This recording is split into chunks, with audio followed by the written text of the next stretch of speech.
નમસ્કાર દર્શક મિત્રો, ફાસ્ટ ન્યૂઝ ઇવનિંગ બુલેટિનમાં હું ઉદય રાવલ આપનું સ્વાગત કરું છું। ઉમરગામ તાલુકા વિસ્તારમાં મરોલી સ્થિત સ્વયંભૂ શ્રી કાલભૈરવ મંદિર ખાતે આજે કાલભૈરવ જયંતિ નિમિત્તે ભવ્ય કાર્યક્રમનું આયોજન કરવામાં આવ્યું હતું। મંદિર સંચાલક મંડળ દ્વારા કાર્યક્રમને સફળ બનાવવામાં ખડેપગે સેવા પૂરી પાડવામાં આવી હતી। આજના પાવન પ્રસંગે હજારોની સંખ્યામાં ભક્તો આ સહપરિવાર દર્શનાર્થે આવી પહોંચ્યા હતા। કાલભૈરવ જયંતિ નિમિત્તે મંદિર ખાતે હવન, પૂજા, આરતી, મહાપ્રસાદનું આયોજન કરવામાં આવ્યું હતું। ઉમરગામ તાલુકા સહિત મહારાષ્ટ્ર, સંઘ પ્રદેશ દમણ સેલવાસ વગેરે વિસ્તારોમાંથી મોટી સંખ્યામાં ભક્તો આવી પહોંચ્યા હતા। શાસ્ત્રોક્ત વિધિ વિધાન મુજબ હવન પૂજા સંપન્ન થયા બાદ સ્વયંભૂ શ્રી કાલભૈરવદેવની આરતી કરી ભક્તોએ ધન્યતા અનુભવી હતી। અત્રે ઉલ્લેખનીય છે કે દર રવિવારે અને મંગળવારે સ્વયંભૂ શ્રી કાલભૈરવ દેવના દર્શનાર્થે મોટી સંખ્યામાં ભક્તો આવતા જોવા મળે છે। આજના પાવન પ્રસંગે આમંત્રણને માન આપી ઉપસ્થિત રહેલા સૌ ભક્તોનો મંદિર ટ્રસ્ટના સભ્યોએ આભાર પ્રગટ કર્યો હતો। काल भैरव भगवान की जय। बहुत जूनू पुराणों वर्षों पुराणों मंदिर है। कम से कम लगभग अमरा बाप दादा 4-5 पेढ़ी निकली गई। ए लोग ने खबर नहीं कि आ मंदिर की स्थापना कोणे करी, क्यारे मंदिर बनाव्યું, कोणे बनाव्યું, पण वर्षोथी ए परंपरा चालती आवे छे। अने आजे श्री काल भैरव जन्मोत्सव है। आज एटले जन्मोत्सव निमित्ते अहींया महाप्रसादનું आयोजन करवामां आवे छे।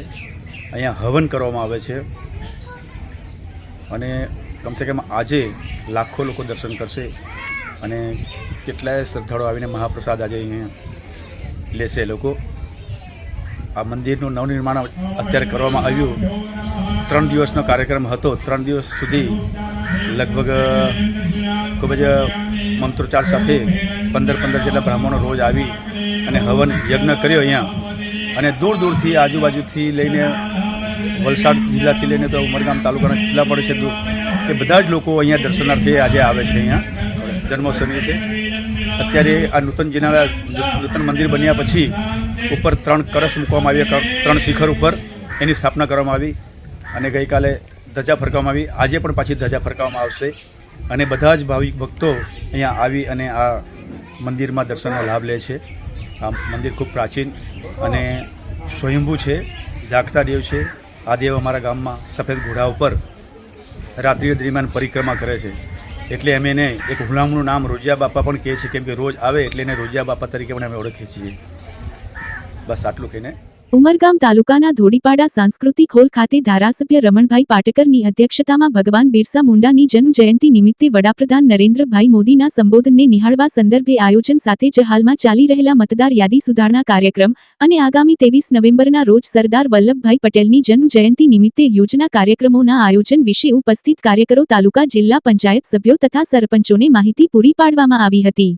બેઠકમાં તાલુકા ભાજપ પ્રમુખ ડોક્ટર નીરવ શાહ, જિલ્લા બાંધકામ સમિતિ અધ્યક્ષ ભરતભાઈ જાદવ, પૂર્વ તાલુકા ભાજપ પ્રમુખ મોહનભાઈ સલાટ, જિલ્લા પંચાયત સભ્યો મુકેશભાઈ પટેલ, દીપકભાઈ મિસ્ત્રી, મરોલીના આગેવાન ચિરાગભાઈ, ધોડીપાડાના સરપંચ મીનાબેન, એપીએમસી ડાયરેક્ટર વિજયભાઈ પાટકર, સરપંચ સંઘ પ્રમુખ રાકેશભાઈ વઘાત સહિત મોટી સંખ્યામાં લોકો ઉપસ્થિત રહ્યા હતા।